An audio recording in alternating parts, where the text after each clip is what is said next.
Ja, hallo, hier ist Michael Adams, ich bin auf der PDAC. Heute ist der Dienstag, der dritte Tag der PDAC und auf speziellen Wunsch eines meiner Leser habe ich, und ich glaube es waren sogar mehrere Leser, die mir geschrieben haben, habe ich Fredy Salazar bei mir. Es ist das erste Mal, dass ich mit ihm spreche, aber auch diese Company hat eine sehr gute Historie in Deutschland, ist schon sehr bekannt, hat sehr loyale Shareholder und insbesondere die Situation in Ecuador, also die politische Situation, die steuerliche Situation, scheint diesen Aktionären ein paar scheint Fragen aufzuwerfen. Und es war gestern hier auf der PDAC der sogenannte Ecuador Day.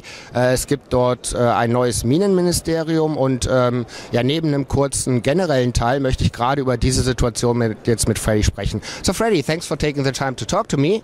And as it's the first time that we talk, I would just briefly say that the company is trading on the TSX Venture and the symbol is SRL, and the Frankfurt symbol is CCG. And so can you give me an update, or not an update, but an overview on the general, on the company in a nutshell, like the projects and where you're located? This company is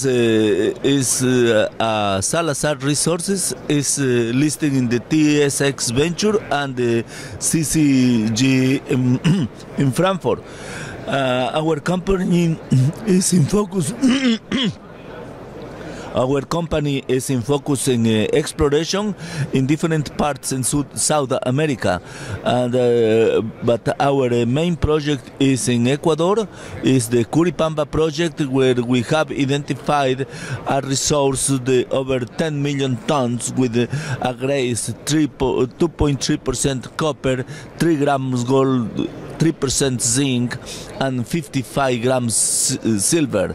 This is the very high-grade deposit in Ecuador, and we have finished the PEA, and the next step would be to get in the pre-feasibility and the feasibility study.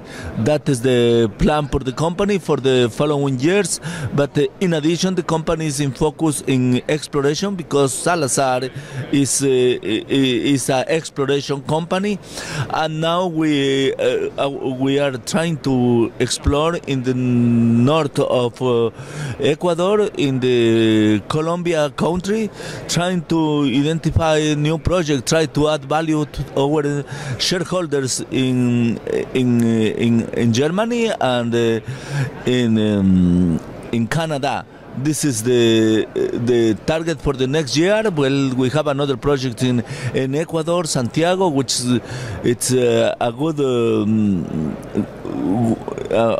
good gold values in surface, but we are going to drill by the end of this year or next year. That's the plan for the company, but we hope to get some good financing to explore more projects and add value to the shareholders.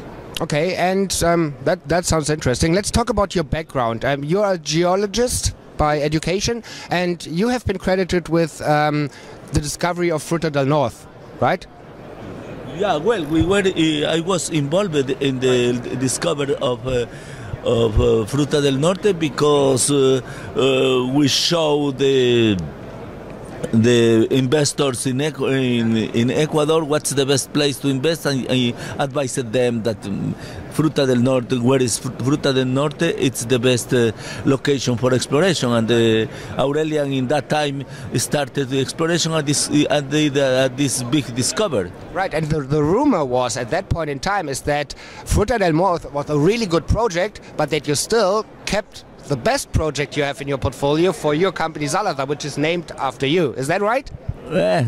Nobody knows because the deposits are underground and nobody knows what happened, but maybe it would be nice if we have a new big deposit for Salazar, but yeah, we are in focusing to make our jobs, to make good exploration, to make a good job, and finally you will get good results. Okay, perfect. So the main question of my viewers was about the situation in Ecuador, which is kind of tricky. There was not over the last years there was no mining ministry in place. Yeah, I think it was just all the mining issues have been below the Ministry of Energy, so there was no really someone who took care of the mining guys. And there was also some windfall taxes which have not been worked in favor for the mining company. So mining almost came to a stop in Ecuador. So yesterday there was an Ecuador day here at the PDAC, and the new Minister for Mining, I can't pronounce his name, it's Javier Cordova. Okay, so I think he had a presentation, and he already announced that he said 2015 will be a year break for the industry in Ecuador. So what do you expect? What's your feeling about this new ministry? How is it going to impact you and the other mining operations? Will it be in favor for the mining industry, or what do you expect in general? Well, in general, Ecuador has been a non-mining country the last years. We don't have any industrial mine in Ecuador so far. So the idea is trying to educate to the community, to the government about the mining. And this is a good decision for the government trying to implement the mining minister. It's in the following years, this minister of mining will be in charge of all mining activities, so will be in focus all in mine, and they will realize that to get some foreign investment needs to make some change. One of these change should be the windfall taxes, to eliminate these windfall taxes. Otherwise, they will know that Ecuador will be not attractive for investors.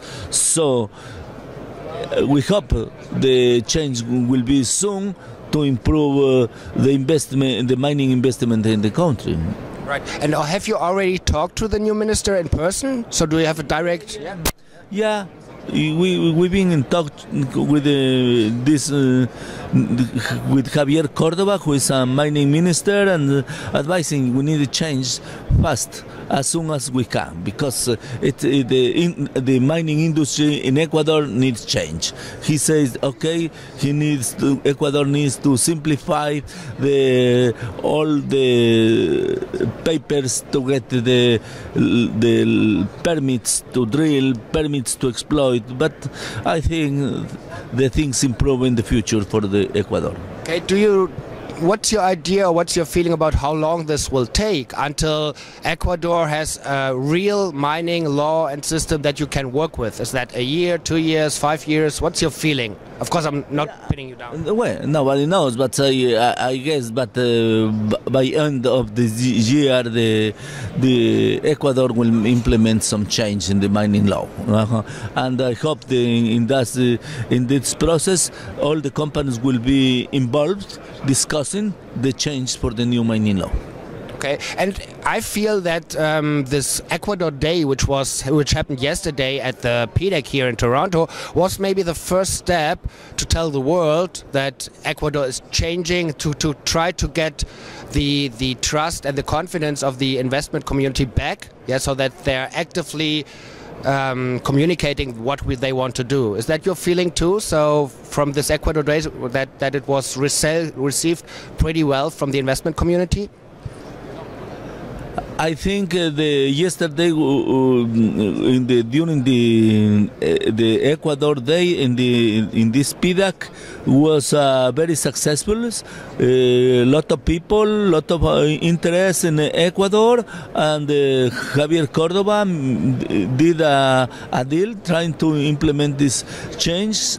And this is a big effort that the Ecuador has made in order to get some to bring some investments in Ecuador. I think Ecuador changed its face, because at the beginning people don't trust in mining in Ecuador, and our president says, okay, it's anti-mining president, but now he's showing that he wants mining in Ecuador. Otherwise, the government will not be making this investment, bringing to the big team, trying to attract investment for Ecuador. Right, I agree. And so let's switch to back to the company. Have you been able to secure financing for your projects already, or will you need to raise more money in the next foreseeable future? Well, we need these exploration companies raise money always, but at this moment we are discussing with different groups trying to make a deal to finance our project. Yeah, there was this one proposed deal with a Chinese group called the Guangzhou Group, but then you guys decided that you're not going to proceed with it. There was a news release on December 16th last year, but I heard some rumors that there might be a new Chinese group you are talking to. Is that right? Yeah, it's one of the groups that is interested in the company, because Ecuador is very attractive for Chinese capital, trying to invest in Ecuador. But there are other groups, which are interested in investing in Salazar. I hope by end of this month to get a deal with some of this deal, but for sure we will discuss in the best terms for the shareholders.